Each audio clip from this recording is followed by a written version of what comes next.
crois qu'on peut résumer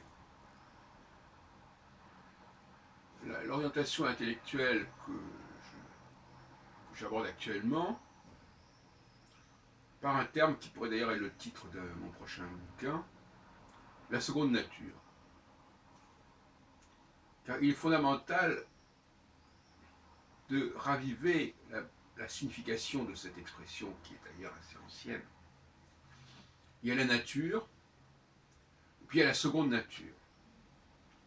Il y a d'ailleurs probablement une troisième nature. Et la troisième nature, c'est en fin de compte ce qu'on appelle le monde appareillé, le transhumanisme. Donc la seconde nature se situe entre la nature, entre deux mots, MAX, la nature d'un côté, le retour à la nature, à la science, et d'un autre côté, le transhumanisme, qui serait une nouvelle étape qui balayerait en quelque sorte, comme dirait l'international, du passé faisons table rase. Je crois que le juste milieu, c'est la seconde nature. Ce que j'ai appelé aussi la structure, par opposition à la structure qui est un barrage, en quelque sorte, contre la nature, mais aussi vers laquelle il faut revenir si l'on ne veut pas basculer dans ce transhumanisme, dans ce monde où les gens sont interchangeables et où la seule chose qui compte, ce sont les objets, les appareils, quelle que soit la personne qui s'en sert ou qui les serve.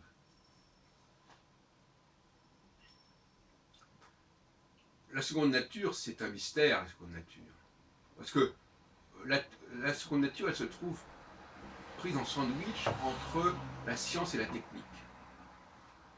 D'un côté, la science, on sait ce que c'est que la science, on sait ce qu'elle apporte, on sait où elle en est, et on voudrait réduire tout à ce qu'on sait déjà.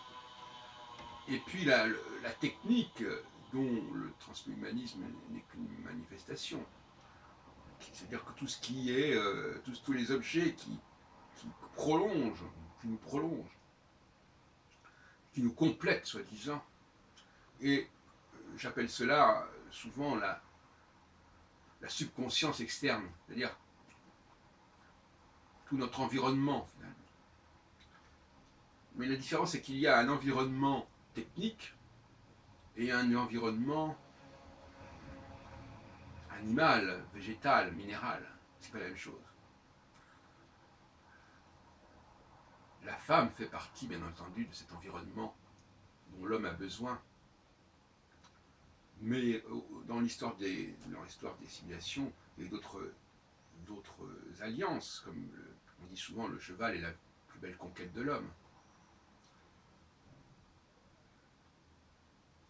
Le mystère de la seconde nature, c'est que c'est ce que l'homme a construit, c'est ce que l'homme a élaboré, et en fin de compte, il s'est programmé lui-même. Et l'autre jour, je voyais le film de Barbet Schroeder sur la vallée. On voit bien que les primitifs ne cherchent pas du tout à imiter la nature, au contraire, ils se mettent des couleurs sur le visage, notamment, qui n'ont rien à voir avec la nature. Ils se dénaturent en mettant du vert, en mettant du bleu, alors que c'est pas du tout là. Donc ils se masquent, ils se travestissent.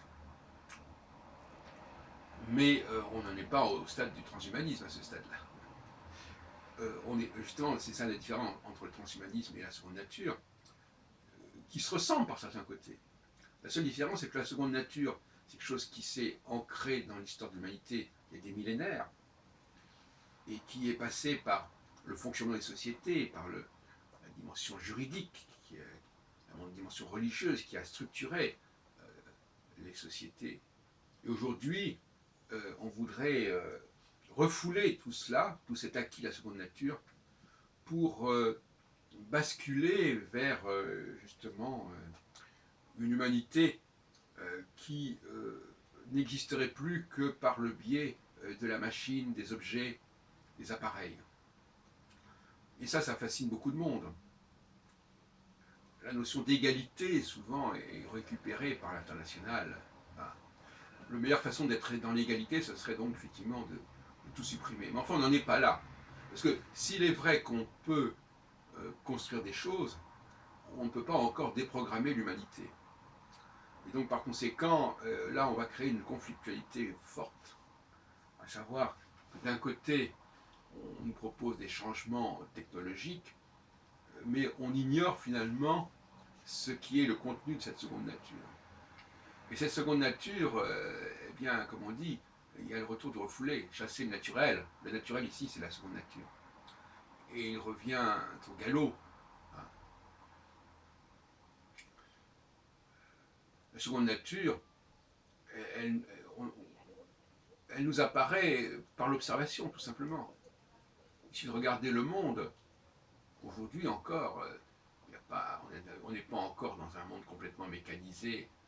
Il y a encore une capacité.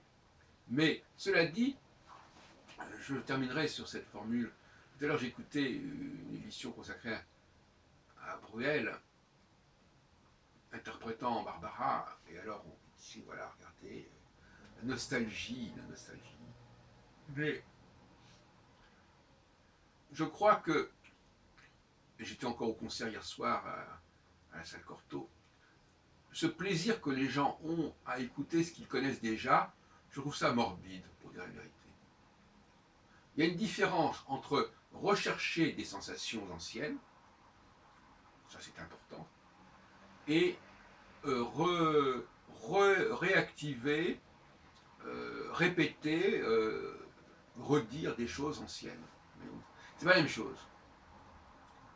On peut vouloir retrouver des moments de joie, des moments d'exaltation.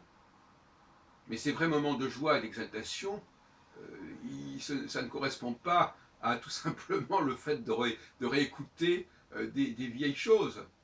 C'est revivre des choses nouvelles, mais des choses nouvelles que notre corps ressent comme nouvelles, mais qu'il vit profondément, qu'il vit puissamment, parce qu'il est dedans. La réalité, elle est dans le renouvellement, elle n'est pas dans la répétition.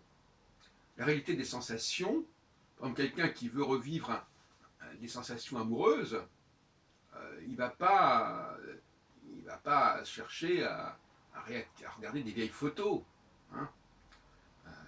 Il faut qu'il revive cela, il faut qu'il y ait de nouvelles occasions qui se présentent, qu'il revive. Alors effectivement, ça va lui rappeler quelque chose, mais son corps, lui, il va vibrer à nouveau.